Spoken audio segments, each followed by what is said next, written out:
Usa ang TikTok sa mga social media platforms aron nga maipakita kanato sa tanan ang atong talento sa pagsayaw, pag-awit ug uban pa. Sama sa Cebuano nga si Kurt Martinez, iyang gipakita ang iyang passion ug talento sa pagsayaw gamit ang TikTok aron usab nga daghang mga kabatan-unan ang ma-inspire sa pag-showcase sa ilang mga talent. Tingwa usab niya nga maipakita sa tibuok kalibutan kung unsa katalentado ang mga Pilipino, labi na kung imong pasayawan sa entablado. Karong buntaga, makisayaw kita kauban kaniya binilang sa GMA Regional TV Live. Karong buntaga mga kapuso, atong makauban Cebuano TikTokerist, dancer po ni siya, Kurt Martinez. Good morning, Kurt! Welcome sa GMA Regional TV Live. Pakigreet sa imong family, friends, ug mga fans. Karong buntaga. Good morning mga kapuso. Daghang salamat for having me today. Daghang salamat kayo. Salamat sab Kurt for joining us. First up, we'd like to know kanusa og diin man ni nagsugod imong career isip usa ka dancer og kisa may nagtudlo nimo? Ani man ni siya. Since bata pa ko, kanta jud akong hilig, kanta. Tapos nakabantay mo tong trend na jabokis.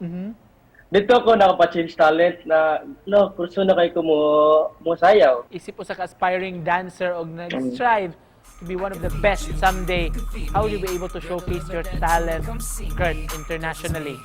Honestly, gina-enjoy lang na ako jud every moment nga mosayaw ko. I treasure each opportunities and sa ginagmay nga paagi og pauning kamot. Soon, maabot na po ng oras nga kung itugot ni Papagad, mapakita na po ako talento internationally. We look forward to that.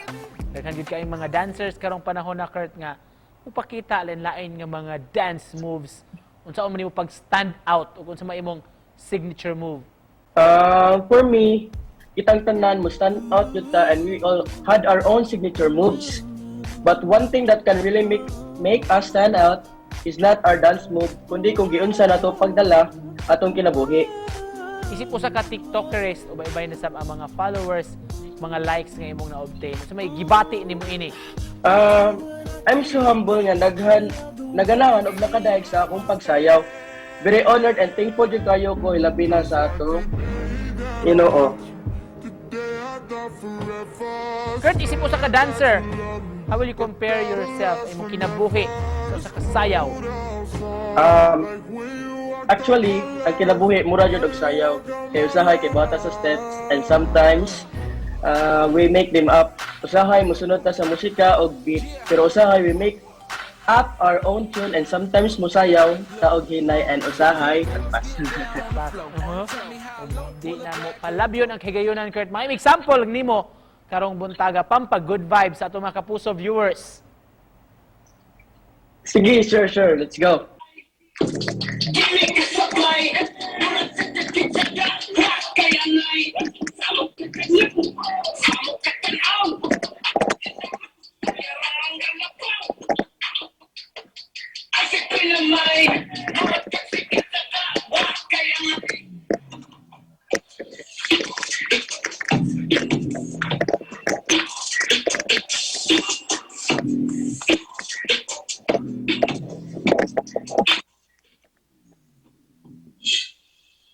Thank you.